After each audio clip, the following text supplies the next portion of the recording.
Last night we reached a momentous breakthrough in the Middle East, something that people said was never going to be done. We ended the war in Gaza and really on a much bigger basis created peace, and I think it's going to be a lasting peace. Hopefully an everlasting peace. Peace in the Middle East. It looks like we have a deal. Israeli Prime Minister Benjamin Netanyahu's cabinet approved the first phase of a peace plan put forward by President Trump and his administration. That phase will secure the release of the remaining Israeli hostages, 20 of whom are still believed to be alive. In exchange, Israel will implement a ceasefire and agree to a partial withdrawal of IDF forces. Now, this deal is a long time coming, and according to Marco Rubio, one that would not have happened without Trump. The president had some extraordinary phone calls and meetings, true that required a high degree of intensity and commitment and made this happen. Not only is there no other leader in the world that could have put this together, Mr. President, but frankly, I don't know of any American president in the modern era that could have made this possible. Because of the actions you have taken unrelated to this and because of who you are and what you've done and how you're viewed, and this weekend. Because of that, at some point very soon, we are going to see 20 living human beings emerge from the darkness into the light for the first time in 2 years.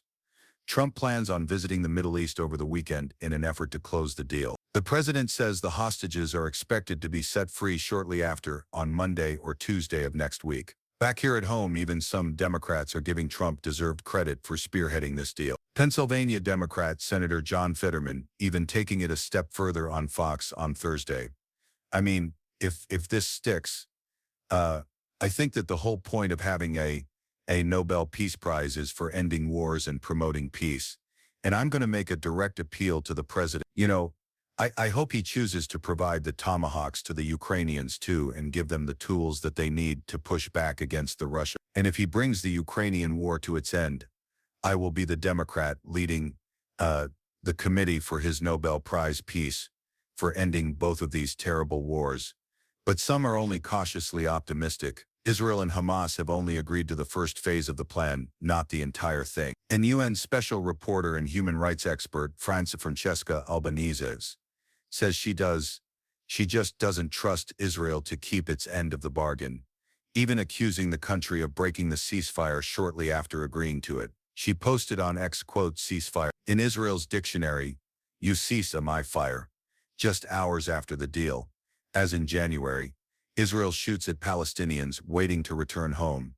Before any next step, member states must ensure that Israel honors the ceasefire. Now, CNN reports that there was indeed a live video feed showing Israeli tanks firing along Al-Rashid Street to stop people from moving north. It's important to note Israel officials did not give a specific time the ceasefire would begin, only that it would start within 24 hours of approving the deal. Meanwhile, U.S. officials have confirmed 200 troops will be deployed to Israel to establish a task force to support stabilization efforts in Gaza. Those troops will reportedly not be deployed into Gaza directly. So yes, still much to work out that is the case. But it's incredible to even get to this point. It's wonderful that we have, I usually start to roll my eyes and get a little anointed, like, okay, everybody praising Trump. So it's a little butt kissing, like it can get Marco Rubio sound, but this time it's deserved this time. Trump got this done. Biden couldn't get this done. I don't believe Kamala Harris would have been able to get it done. I mean, we saw that, in fact, there's been reporting from left-leaning outlets that, versions of this deal were available to the Biden administration. And it was not the Hamas side that wasn't going to accept it. It was the Israel side. The Democrats, when they were in charge, were not willing or able to put enough pressure on the Israeli government to get them to sign off on it. And Trump was, maybe that's because circumstances on the ground change. Maybe that's because more time, maybe it's just because the pressure has increased domestically in the U.S. The support for Israel has eroded as these atrocities we've witnessed. So you could say it's all of that, but I think part of it is Trump's sheer force of will, and I'm really happy that he accomplished this.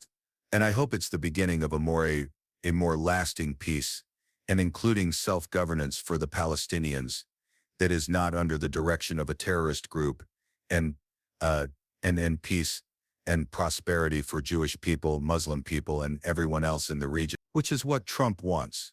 And that's beautiful. Yeah, I certainly give him credit.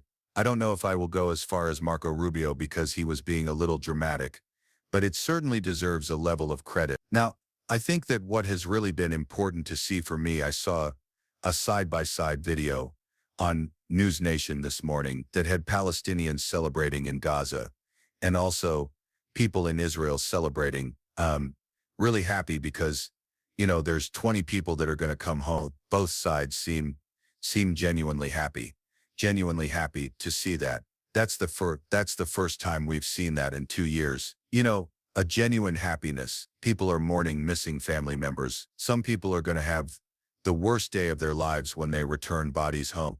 We have to remember that when that happens in Israel, and then also Palestinian people, I was reading in the New York Times saying, we're celebrating and we're happy if this is believed to be true and followed through with.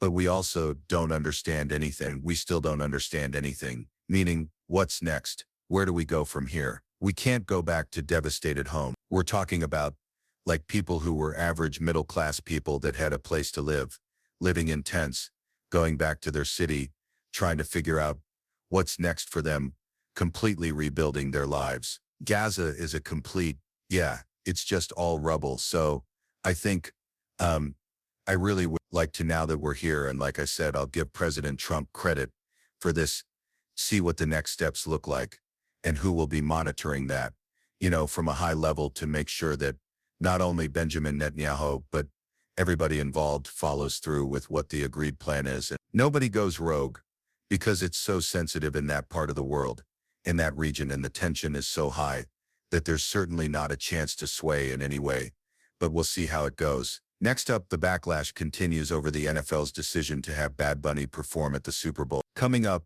a look at the alternative halftime show being planned by Turning Point USA. We'll be back right after this.